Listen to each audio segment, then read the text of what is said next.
Fun with failure. Welcome, this is Dallas. Now it's time for the Neckbeard experience. Today I have some wonderful stories I'd like to read for you today. One is about a Brazilian, which I will call BrazilianBeard, and the other one is Twilight beard, which isn't your typical neckbeard, it's more of a female neckbeard. But I hope you enjoy. So without further ado, here we go.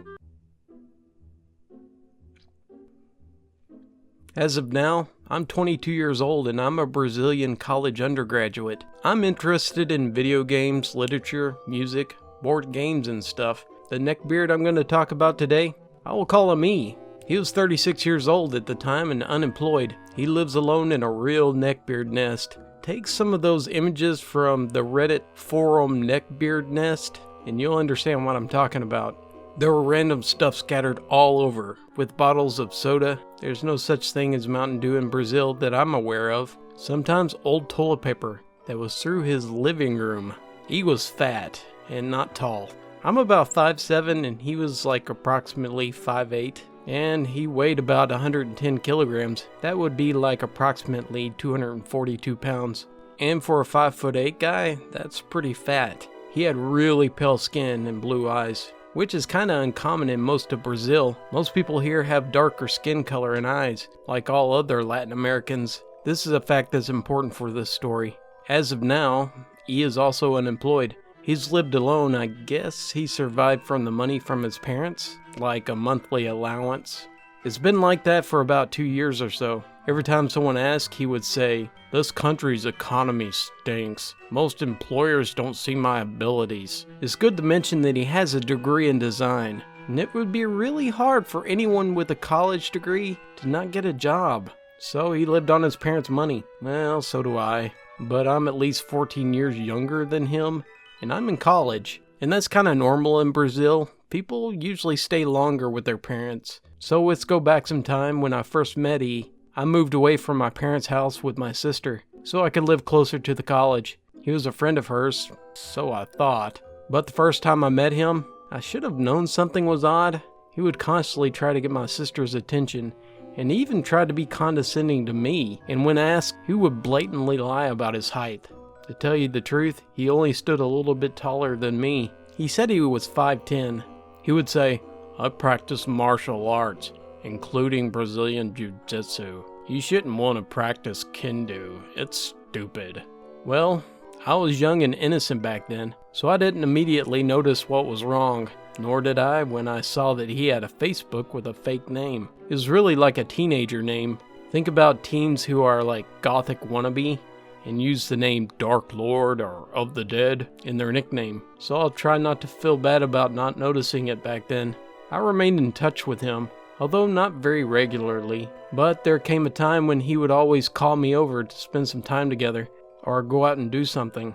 Sometimes I did, but then I began to realize that I would be getting myself in trouble with him. He had a real "I'm awesome" or "I know it all" attitude. You couldn't hope to argue with him. You couldn't even agree to disagree with him. He would want to convince you how he was right and you were wrong and how dumb you are for thinking like that.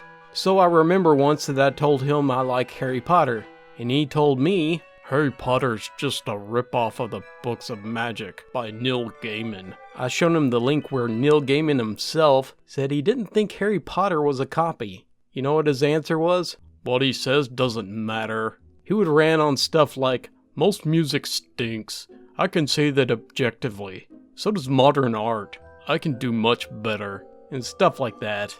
My major was related in health, so I said to him once if he wanted to lose weight, he had to maintain a negative caloric balance. Then you know what he went on to say? He said, "The concept of the calorie is a lie. I know the alternative facts that are more truthful." Yeah, that knowledge really got him in great shape, right? Oh, and by this point, he was unemployed, and every time I heard from him, he was spending most of his time playing Dark Souls or some other game. I checked it once and I noticed that he had a lot of hours played, a lot more than what would be healthy in this situation, one would think. Oh, it didn't help that he did smell. It was almost as if he worked in the sewers or something like that. Well, once my sister told me that she had a phone app chat group in which E was on. He would constantly try to approach my sister. And once he threw a huge rage fit in the group when my sister and some friend of hers were flirting just as a joke. No wonder she saw through him earlier than I did. He would also rant, "Everything is ruined by the social justice warriors these days. And white people like me face injustice. There are prejudice against men these days." If you don't already know, SJWs are social justice warriors. A lot of people usually fit people like feminist and other groups like that in that term. It used to be a positive thing, but now it's taken on a negative connotation. Once I even had an argument with a more feminist friend of my sister. Then she said that she had a father who abandoned her when she was still a child. And his response?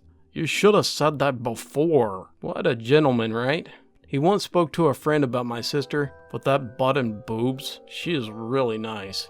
Only if she wasn't such a social justice warrior." Heck, once I went to his house and there was porn open on his computer. He didn't even bother to close it. Instead, he asked if I would like to see it. Of course, I was disgusted.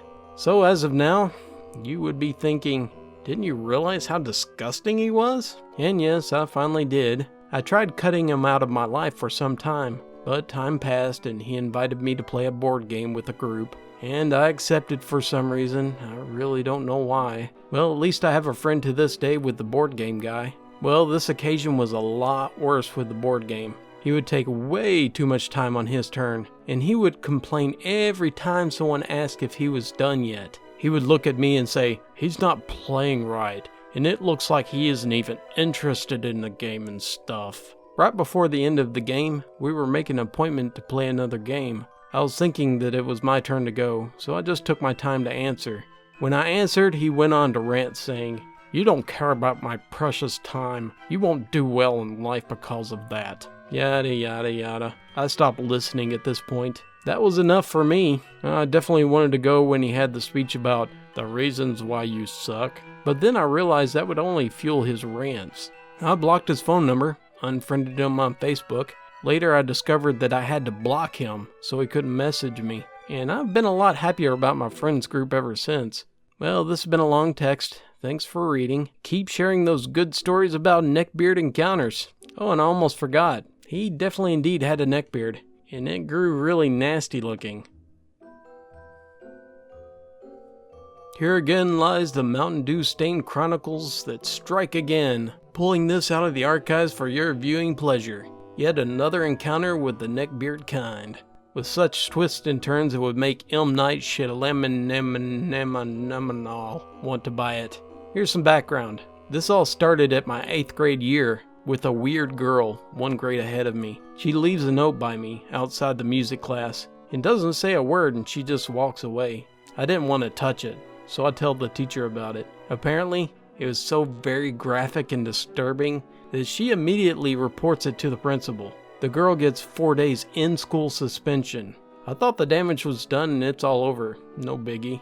I was wrong on so many levels. I was wrong on so many levels that I was able to save Princess Peach before Mario. Now, to fully understand the entirety of how messed up this all gets, let's go back to the time when Team Sparkle was facing off Team Furball. Yes, I'm talking about Twilight.